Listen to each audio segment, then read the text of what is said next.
Am I the asshole for telling my dad's wife I'm sorry but she's not my mom? 16M, was the product of what is pretty much a friend with benefits type relationship between my dad, at the time 33, and my mom, at the time 22. My mom didn't want to be a mom. Yet my dad didn't want my mom to abort. From what little I have been told, there was an agreement. My mom would leave, my dad would raise me on his own, but if she wanted to, she could come back into my life whenever. The first 7 years of my life were just my dad and I. He didn't date any other woman, it was just us two and his family. I remember my mom would send me gifts on my birthday and Christmas with letters attached. I remember members of her family doing the same. When I turned 7, my mom came back. I started spending time with her. She would take me to parks, zoos, and aquariums, etc. I also met her family. I loved this, although I now know my dad didn't like the fact that my mom randomly showed up out of nowhere wanting to spend time with me, although he did soften up to it over time. I still have contact with my mom. I don't see her as often as before. But I still love her and see her as much as possible. There was no conflict due to this situation at all until when I was 14, my dad met a new woman. I will call A for this. A and my dad started dating when I was 14, married when I was 15. A brought her twins, 15M for both, from her previous relationship into her marriage with my dad. I have a good relationship with both my stepbrothers. I have a decent relationship with them, but two things always bugged me. 1. How my dad seemed to rush into marrying A. He proposed to her 3 months into their relationship. 2. A wanted me to call her mom literally the day I met her. She had 2 reasons for this. 1. I don't have a mom, and I need one. 2. She wants our family to be more united. I always just shrugged this off. I got away with it because when my dad married it, it's like he forgot about me completely and didn't care about me. I also felt like it wasn't my place to complain. That's the context of all of this. We're a year into dad and A's marriage. A's birthday is coming up. All of us bought her a gift, but she says she doesn't like physical ones and also said she wants a more verbal gift from me. Last night at dinner I learned what this was. She asked me if I say yes to letting her adopt me so she could be my mom.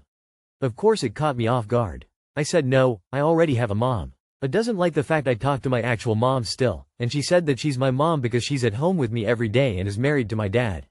Then called my actual mom a part-timer in my life. I told her no, I'm sorry I can't her son, but even if my actual mom is a part-timer, she was there for me a long time before she was. I received an angry scolding for this from both my dad and A. Specifically has been cold towards me since then. I'm struggling to comprehend this, and need to ask anonymously if I was in the wrong here? She's only been around for how long and she wants to call your mom a part-time mom? Lol, projection much? Edit. She's been there for an eighth of Op's life. She should try and see where she can fit. Not shoving a square peg through THR round hole. Besides, we all know it's all going into the square hole. Not the asshole. She tried to use her birthday as a bargaining chip to get you to agree to something you're not interested in. That's really manipulative. Also, this is something your birth mother should know about if she has an agreement in place with your dad about how custody of you works. You are a human with feelings. Just because they are inconvenient for your father and stepmother doesn't mean they get to scold you for them. And her being so dismissive of your birth mother's role in your life while not doing anything to improve her own connection to you shows she only cares about looking like a good mother. Edit. Misread a line and corrected it. Not the asshole, but info. I'm curious. Is your dad asking her children to call him dad too? If so, how are they reacting? If not, why not? Not the asshole. A is very pushy and it's quite weird. Your dad is an asshole for not standing up to his wife and defending you. Your feelings are completely valid, and you have the right to decide who you consider your mom. Not the asshole. I'm a stepdad for a 9-year-old girl, met her mom 8 years ago. Her dad lives in another country, so he is really not in the picture. I would never have the audacity to ask or demand for her to call me dad or to say that she loves me. I try to deserve it, and if she one day wants to call me dad I would be honored, proud, and probably cry like a middle-aged man.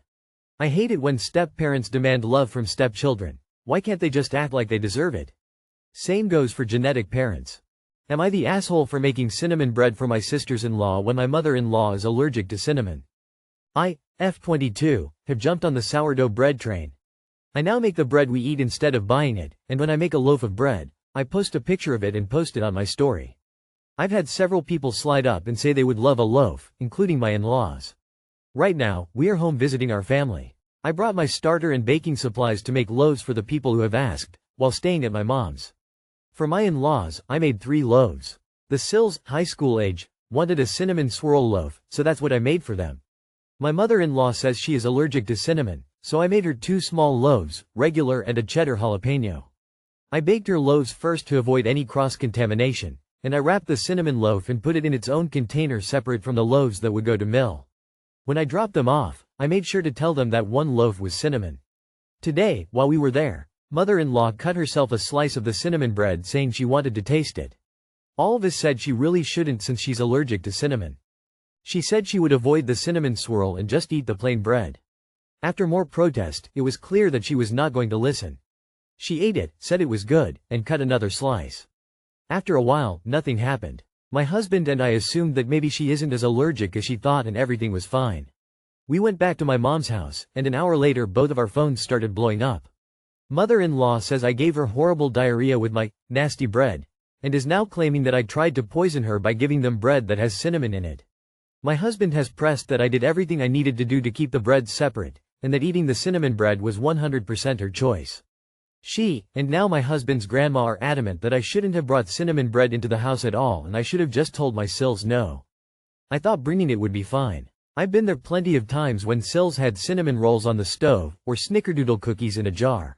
I assumed that she wouldn't even touch the container because as far as I had seen, she didn't touch the other stuff. Hey, I have a cinnamon allergy. I always bring my own dessert and would absolutely never expect family or friends to not have what they want because of my allergy. You are absolutely not the asshole and your mother-in-law sounds like a whole lot of work.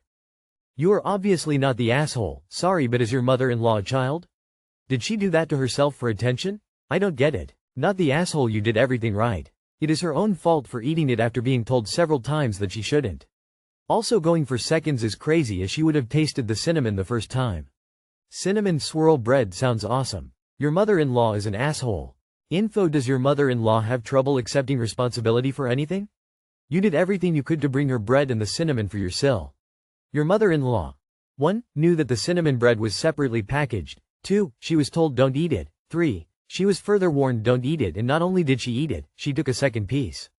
Is she Patrick Star? The only explanation is she can't accept responsibility for being so insistent to eat something she knows is bad for her. Not the asshole. As someone with a cinnamon allergy, not the asshole, and also you're so sweet for being so cautious. Would I be the asshole for excluding a family with a badly behaved, autistic child from the neighborhood pool party? I host a monthly pool party, barbecue for the neighborhood families. I buy about $200 in steaks, hot dogs, and drinks, book the community party room, and send out invites and reminders. It's become a great way for the adults to connect and catch up, while the kids swim and play. One of the neighborhood boys doesn't behave appropriately, i.e., splashes kids in the face when they ask him not to, pushes kids into the pool, calls them names, growls at kids if they win a game, doesn't follow the rules of games, and such. It's unpleasant for the other kids, and he makes the younger ones cry. His mom yells and threatens to take him home, but she doesn't, so he continues misbehaving. I'm not well informed on autism, however, my stance is that the parents are responsible for ensuring their kids behave appropriately or removing them.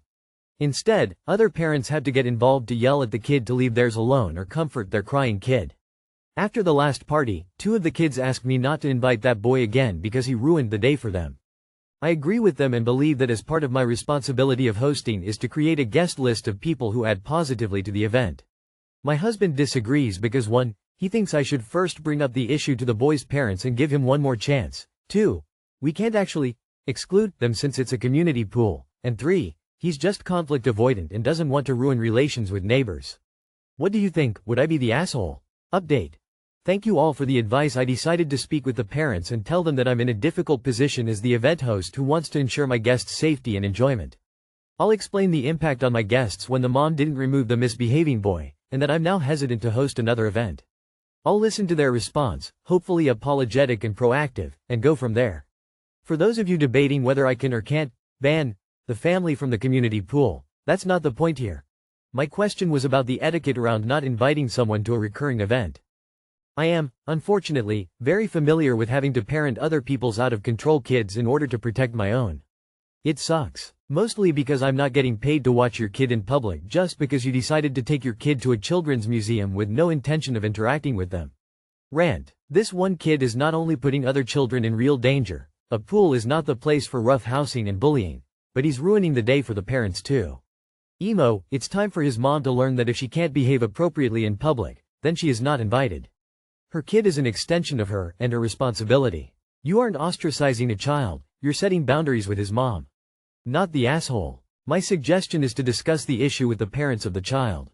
Explain that his behavior is very disruptive and they have to do more than yell. Explain that will be invited, but when they can't behave, then they have to leave. You'll probably have to be the cop. It's unfortunate for everyone involved. Or have another party, exclude them, then explain afterwards why they weren't invited. Either way, you're going to have to discuss it with the parents. Not the asshole. The kid's parents have had enough chances already. Also, who is liable if that kid pushes a kid into the pool and the kid drowns? Or pushes them into a grill resulting in a burn and hospital trip? In your shoes, I would check to make sure what your exposure to liability is when hosting these parties.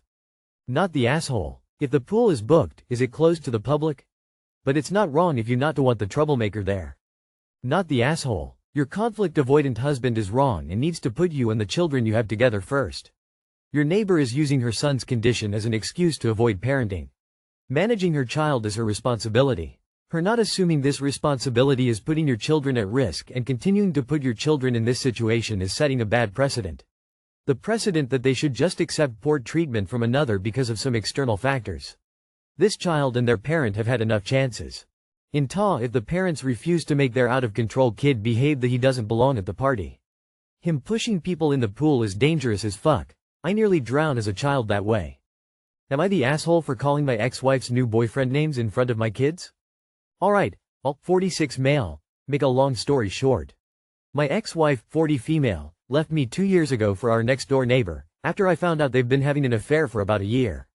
We have 2 kids together, 5 female, 8 male. Unfortunately, the judge gave us split custody, though if I had my way, she and her new boyfriend would never come near my kids again after what they did. I wish they didn't have to grow up thinking this kind of behavior is acceptable.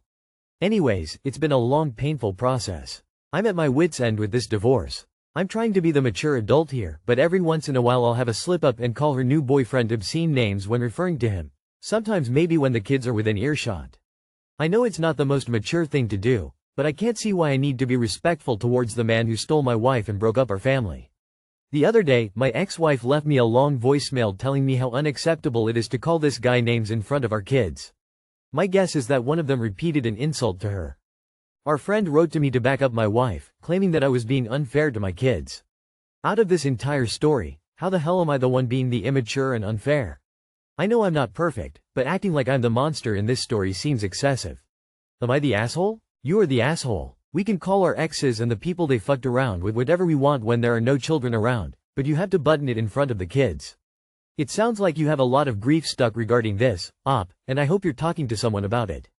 But you can't badmouth your ex, or her new man, or anyone else on her side of things, really, in front of the kids, because the kids will have to interact with those people and deserve to make their own opinions about them.